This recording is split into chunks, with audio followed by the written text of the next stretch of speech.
আমি ব্যক্তিগত লেভেল, পারিবারিক লেভেল, সামাজিক লেভেল এবং রাষ্ট্রীয় লেভেল, 4টা পর্যায়ে আমি তাদের পারপাসটাকে একটু ব্যাখ্যা করছি তাদের দেওয়া প্রিন্সিপালের বেজে। প্রথমত ব্যক্তিগত পর্যায়ে, আমার দেহ আমার সিদ্ধান্ত, আমার হাত মুখ পা দিয়ে যা ইচ্ছা তাই করবো। আমি কি বিবস্ত্র হয়ে জনসম্মুখে যাব? আমার দেহ তাই সেটা আমার সিদ্ধান্ত। ব্যক্তিগত স্তর কোন জায়গায় নিয়ে গেলে আমাদেরকে চিন্তা করতে হবে। এবার চলে আসি পারিবারিক লেভেলে। পুরুষ হয়ে গেল নারীর প্রতিপক্ষ, হাজবেন্ডের বিরুদ্ধে আমরা এখন ফৌজদারি মামলা করব সেই ম্যারিটাল রেপ নিয়ে। এই যে দাম্পত্য কলহে আরেকটা নতুন ইস্যু কিন্তু ঢুকিয়ে দিলেন, এটার শত্রু হয়ে গেল হাজবেন্ড। এবার আসেন, সম্পদের যতটুকু আমরা পাওয়ার কথা ছিল ওটাই পাই না। নারীরা বাবা এবং ভাইয়ের সাথে সেটা নিয়ে কিন্তু অনেক ভাইদের সাথে অনেক ধরনের কলহ আছে। এখন আপনি আমাকে আরো 1 ডিগ্রি বাড়িয়ে দিলেন, মানে পরিবারে হাজবেন্ড, ভাই, বাবা সবাই আমাকে আমার শত্রু হলো। এবার চলে আসি সমাজ লেভেলে, সেখানে কি হলো? পতিতাবৃত্তিকে করে দিলেন আপনি লিগাল পেশা হিসাবে। একদিকে স্বামীর বিরুদ্ধে আমরা দেব ফৌজদারি মামলা ম্যারিটাল রেপের, বেচারা কেন তখন সংসার করতে যাবে? উনি তো পতিতালয়ে চলে যাবেন, সেখানে তো আর মামলা খাওয়ার কোনো ভয় নাই। এবং ইদানিং আমাদের অনেক ছাত্রীদেরকে আমরা বিভিন্ন হোটেলে দেখা যায় ধরা পড়ছে পুলিশের কাছে। এটাকে যখন আপনি লিগাল করে দিলেন, তারা পার্ট টাইম টিউশনির মতো এটাতে চলে যাবে, তখন কোন ভাবে সামাজিক নৈতিকতার জায়গাটিকে আমরা ধরে রাখবো? একইভাবে শিক্ষানীতি নিয়ে অলরেডি কথা হয়েছে, বলা হয়েছে শিক্ষানীতি 2010-কে আধুনিকায়ন করা এবং যৌন সম্মতি বিষয়ক বিবরণীগুলো যেন ইনক্লুড থাকে। আমরা এটিকে ব্যাখ্যা করতে চাই, আমরা আশা করি বুঝতে পারছি।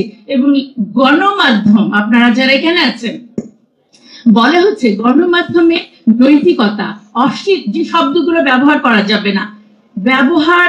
যাবে না, নৈতিকতা, অশ্লীলতা, সুস্থ বিনোদন, শালীনতাপূর্ণ পোশাক, ধর্মীয় অনুভূতি। আমি এই কথাগুলো গণমাধ্যমে বলতে পারবো না। আমি গণমাধ্যমকে তাহলে কোন পারপাসে ব্যবহার করছি? আরেকটা শব্দ গণমাধ্যমে, জেন্ডার স্টেরিওটাইপ কথা, ঘরের কাজ শুধু নারীর এবং নারীরা ধূমপান করবে না, এই কথাগুলো বলা যাবে না। আমি বলতে চাই ধূমপান তো নারী পুরুষ দুজনের জন্যই খারাপ, তাহলে নারীরা ধূমপান করবে না এই কথাটা বলা যাবে না কেন?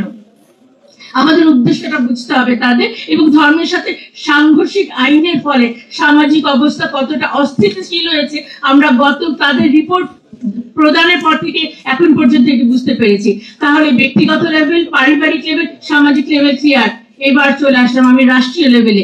এটি একটি ইহজাগতিক মানে প্রতিষ্ঠান, অবশ্যই তাই, তাদের সাথে ধর্মের কোনো সম্পর্ক নাই। কিন্তু আমাদের বক্তব্য হচ্ছে শুধু রাষ্ট্র কেন, ধর্ম ছাড়া কোনো প্রতিষ্ঠান টিকে থাকতে পারে না। এবং দুঃখজনক, তারা বলেছে সংবিধান থেকে নৈতিকতা এবং শালীনতা শব্দ দুটো বাদ দিতে হবে। বাকি আর থাকলো কি আমাদের? দেখেন, আসন বাড়িয়ে মানে যে আপনারা দেখবেন যে 300 আসনকে বাড়িয়ে 600 আসন করতে বলেছে। হ্যাঁ, তার মানে কি মমতাজ এবং শ্রমিক আসাদের সংখ্যা আরো বাড়বে।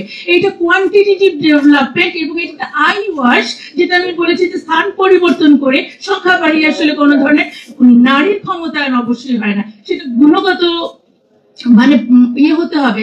যেমন গত পার্লামেন্ট বা গত 15 বছরের পার্লামেন্টে আমাদের প্রধানমন্ত্রী, স্পিকার, আমাদের বিরোধী দলনেত্রী তারা সবাই নারী ছিলেন। আমরা কি দেখলাম? একজন নারী নেতৃত্ব ফ্যাসিবাদের অনেক পুরুষ ফ্যাসিস্টকেও তিনি ছাড়িয়ে গেছেন। তো সুতরাং সংখ্যা ভিত্তিক এবং পজিশন ভিত্তিক কাউকে বসালে সেটা ক্ষমতায়ন বলা যায় না। এবং লাস্ট যেটা বলা হলো মৃত্যুদণ্ড বাতিল করতে হবে। তার মানে কি দাঁড়ালো? একেবারে সাজাই আমরা ব্যক্তিগতভাবে আমি স্বেচ্ছাচারী হয়ে উঠতেই পারি, সামাজিক মূল্যবোধ এবং ধর্মকে আমি তোয়াক্কা না করতেই পারি, এবং যত বড় অপরাধ হোক আমাকে মৃত্যুদণ্ড দেওয়া যাচ্ছে না। সুতরাং এর চেয়ে বড় অরাজক অবস্থা আর কি হতে পারে? সুতরাং এখনই সময় আমাদেরকে সংস্কারগুলোর প্রতি এবং এই কমিটির প্রতি অবশ্যই ন্যায্য সিদ্ধান্ত আমাদেরকে নিতে হবে। দেখেন, আমি এই চ্যাপ্টারের 2-3টা তাদের প্রস্তাবনা শুধু আমি জাস্ট একটু বলছি। যেমন সমান অধিকার নিশ্চিতকরণের জন্য নাম্বার 1 যে বলা হয়েছে যে সরকারি বেসরকারি সকল বোর্ড এবং কমিশনে 1/3 নারী প্রতিনিধি থাকবে। শুধু তাই না, বিসিএস সহ সকল নারী মানে চাকরিতে নারীদের নিয়োগে বিশেষ পদক্ষেপ মানে হচ্ছে ধরেন কোটা। এবং এখানেই শেষ না, সচিব, জেলা প্রশাসক, বিভাগীয় কমিশনার, উপজেলা নির্বাহী কর্মকর্তা সকল পদে প্রমোশন দিয়ে হলেও সমান অধিকার নিশ্চিত করতে হবে। চিন্তা করে দেখেন যে আলোচনাটা অলরেডি হয়ে গেছে যে জুলাই আন্দোলনে কোটা থেকে সূত্রপাত হয়েছিল, আর এর পরবর্তীতে আমরা প্রশাসন এবং সব জায়গায় সেই কোটাকেই পদ্ধতি হিসেবে নিচ্ছি আমরা। দেখেন সিভিল সার্ভিসের মতো একটি গুরুত্বপূর্ণ পদে নারী প্রতিনিধিত্ব বাড়ানোর জন্য প্রমোশনটাকে তাদের জন্য ইজি করে দেওয়া হবে, যে দিতেই হবে। এর চেয়ে হাস্যকর কি হতে পারে? মানে বিষয়টা হচ্ছে এমন যে যেমন আমাদের এই প্রথম সারিতে যারা বসে আছেন আমার সম্মানিত অতিথিবৃন্দ, আমাদের সবাইকে যদি আজকে এখানে বসিয়ে দেওয়া হয় তার মানে আমরা সবাই কিন্তু সভাপতি পর্যায়ে চলে গেলাম।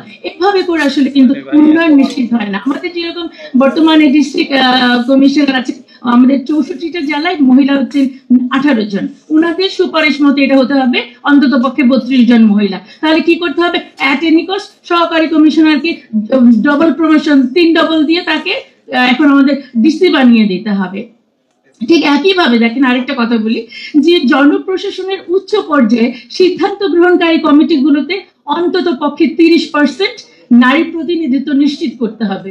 এটা শোনার সাথে সাথে আমার মাথায় আসে যে তারা কি কোনো কমিশন নাকি তারা ডোনার? আমার উপর ইম্পোজ করছে যে আদারওয়াইজ ফান্ড পাওয়া যাবে না। এটা কিন্তু খুবই অযৌক্তিক। এবং দেখেন এই চ্যাপ্টারে চাকরির বিজ্ঞাপনে নারীদেরকে আবেদনে উৎসাহিত করা হচ্ছে, এটা লিখতেই হবে। এইটার বিপরীতটা মানে হচ্ছে পুরুষদেরকে নিরুৎসাহিত করা হচ্ছে। এটিকে আরেকটি বৈষম্য সৃষ্টি করার একটি পায়তারা নয়? এবং দেখেন লাস্ট আমি এটা নিয়ে যেটা বলতে চাই যে জনপ্রশাসনের সকল আইনকে নারী উন্নয়ন নীতির সাথে সামঞ্জস্য বিধান করে ইমপ্লিমেন্ট করতে বলেছে।